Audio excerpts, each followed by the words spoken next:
So you might be asking, Preston, how? How do I read the Bible on my own? How do I do it? And I think this is a struggle for a lot of people. Now, people are in different places. Some of you, you've been personally reading the Bible daily for decades, and you do it better than me, and you're like, oh, well, Preston, I know how to do this. But what I'm going to share today with those of you who fall into that bucket is, who have you taught how to read the Bible daily? And what I'm going to give you today is going to be a simple, clear, practical way for you to teach somebody else. So that's what I'm asking you to do. If you say, Preston, I already read the Bible, great. How many people have you taught to read their Bible? For some of us, we think, Preston, this is a whole library of books. This isn't even one book. I don't know where to start. I don't know. What is the Old Testament? What's the New Testament? What do I do? I was having lunch with a couple of guys in Alabama. They're both pastors. One's actually a pastor in Virginia, one in Alabama. And we were talking, and they said, man, one of the most frustrating things about our church, so now my ears are perking up. I said, go on, what is it? One of the most frustrating things about our church, this is a mega church in Alabama. It's where Meg's parents goes, incredible church, faithful people, the mission to make disciples. And they said one of the most frustrating things about our church is that people just want to hear someone else talk about the Bible.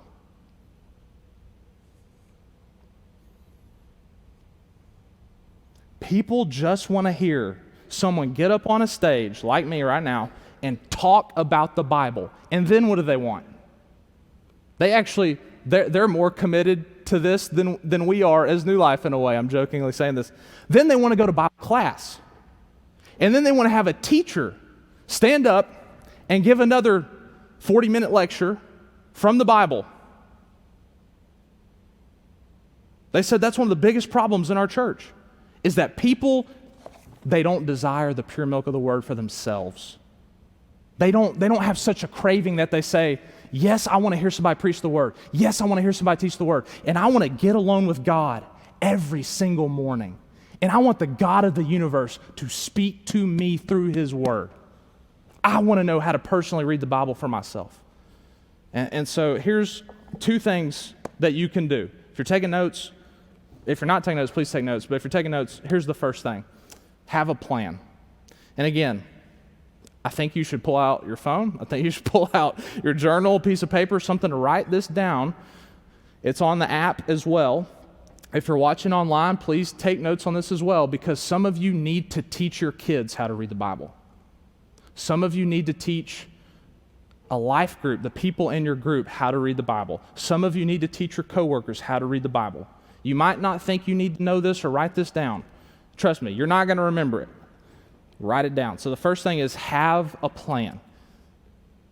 If you're going to daily read the Bible, have a plan. So here's the 3 parts to the plan that I've found really helpful. This isn't original to me, or it's not like super insightful. Have a time, place, and passage. Have a time. We have good intentions, but we don't always follow through. There's basically 3 times of the day when you could read the Bible on your own. The first is in the morning, second's in the afternoon, and the third's in the evening, right? So you don't have infinite options. So think about tomorrow morning, think about tomorrow afternoon, tomorrow evening, and now this is getting personal. When are you going to commit right now? When are you going to read the Bible tomorrow? Answer that question for yourself right now. Write it down. When are you going to read the Bible? For some of you, you need to wake up earlier, and before you go to school, before you go to work, you need to sit down and read the Bible. For some of you, maybe you don't have time in the morning. That's okay. They're not more spiritual because they read the Bible in the morning, although I personally read the Bible in the morning.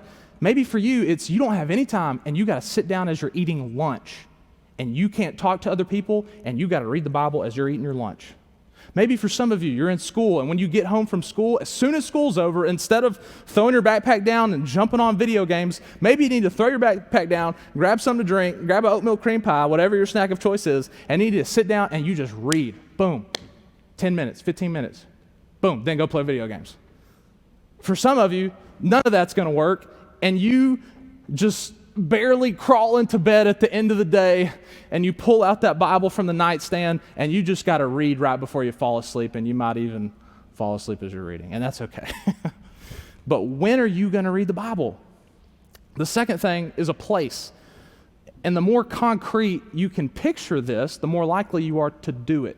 So if you think, okay, in the morning, where in the morning?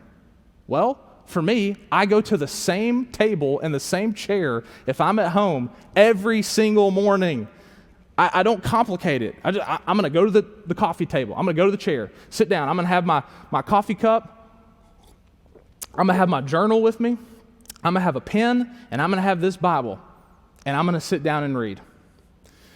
For some of you, maybe it's you drive to work, and you're in your truck, and you need to read the Bible in your truck. Maybe for some of you, you just can listen to the Bible. You struggle to read. Maybe you're dyslexic. My brother's dyslexic, and reading is a challenge, and you got to listen to it. Well, maybe you need to pop those AirPods in, and you say, tomorrow afternoon, as soon as I get done with work, popping my AirPods in, and I'm listening to the Bible, and I'm going to run. Where's the place? Wherever you're running. Maybe for some of you, you got to listen in the shower. Yeah, that's desperate, right? You got to listen in the shower. Just crank up the volume in the shower, and you're reading the Bible in the shower. Have a time, have a place. Now, when are you going to read the Bible tomorrow, and where are you going to be at when you sit down to read or when you listen? You got that answer for yourself? All right. The third thing is a passage. This is my personal opinion on this. There's a bunch of different ways you can do this. This is not like the one silver bullet way to read the Bible. Personally, what I've found really helpful is to think in terms of how did God inspire this writer to write this book of the Bible. So for example, with 1 Peter, this is where like the headings come in and are helpful. Again, these are just man-made after the fact, but these are units of thought. Typically, if you just read that chunk, like right there, that's a unit of thought. There's a thought, and thoughts are connected throughout that unit of thought, right? So here's what I'm saying. I don't just open my phone and read the verse of the day. If that's where you're at and that works for you, great. Start with the verse of the day, but I would not advise you to stay at the verse of the day forever. I would advise you, go to a book of the Bible, Matthew, Mark, Luke, John, whatever, and just start with the first unit of thought. It might be 10 verses, it might be 20 verses, it might be 30 verses. Who cares? That's not really the point. The point is, am I connecting with God? Am I listening to God? Am I loving God and knowing more about His character and what He's like and how He wants me to live? Just pick a passage. So think about yourself. What time, what place, and tomorrow, what passage of Scripture will you read? Again, going through a book of the Bible is really easy because you just read the next passage. You just pick up where you left off the next day. It's pretty simple. You don't have to overcomplicate it. So that's the plan. Have a plan. Time, place, passage. Here's the second thing you can do if you want to read the Bible daily. Again, not a perfect way to do it, but here's the second thing. Ask questions. So I sit down. I've got a time, a place, and a passage in mind. I sit down. Let's say I'm reading 1 Peter chapter 1, verses 1 through 12. So I sit down. I'm reading. And as I read, I'm going to ask questions. I'm going to be like a detective at a crime scene, and I'm poring over every nook and cranny to find answers to questions. So there's 3 questions, and there's a progression of these questions. You'll probably have to start off really thinking about them, but the more and more you think this way, it just intuitively begins to just happen. Okay? So here's the 3 questions. What does it say? What does it mean? How does it apply? You make observations, you interpret, and you make application.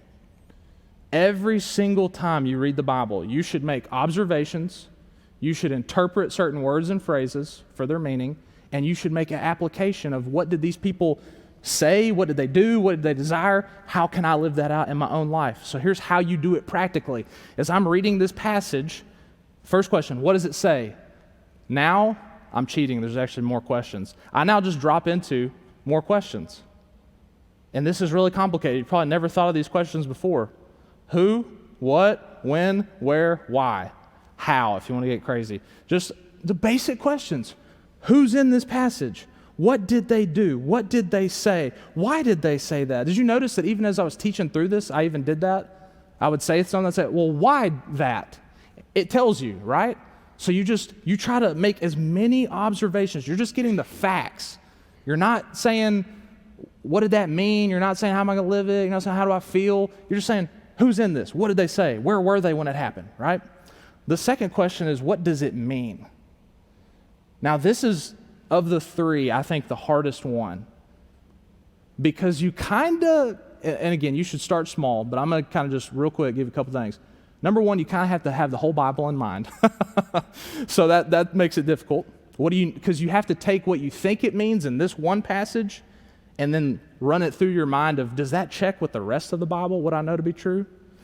But you've also got to think about this book of the Bible. So this is, again, why I think you should read through books of the Bible, is because there's context for each book. So as I go into a book, I'm going to try to find the context. I'm going to go to the Bible app, the NIV translation. I'm going to click the I icon before chapter 1, and it's going to give me a 3-paragraph breakdown of who wrote it, when did they write it, why did they write it, who did they write it to. So I'm going to go into every book I'm reading with a little bit of understanding about it, right? And so as I come across a word, when I came across born again, a phrase like born again, I've got to ask this question: what did Peter mean when he said born again? So then I just get online. I just go to Google. I just go to Bible websites that can help me understand these things. And I get answers to the question of, what did that word mean? What did that phrase mean? What does righteousness of God mean? What does eunuch mean? I don't know why that one came to my mind, but what do these things mean, right? So I've looked at who, what, when, where, why. What does it say? There's going to be a couple of things in there that I got to figure out, what does it mean? The whole Bible informs that, the context of the book, even what comes before it and after it immediately, right? So that, again, that takes time to develop all of that.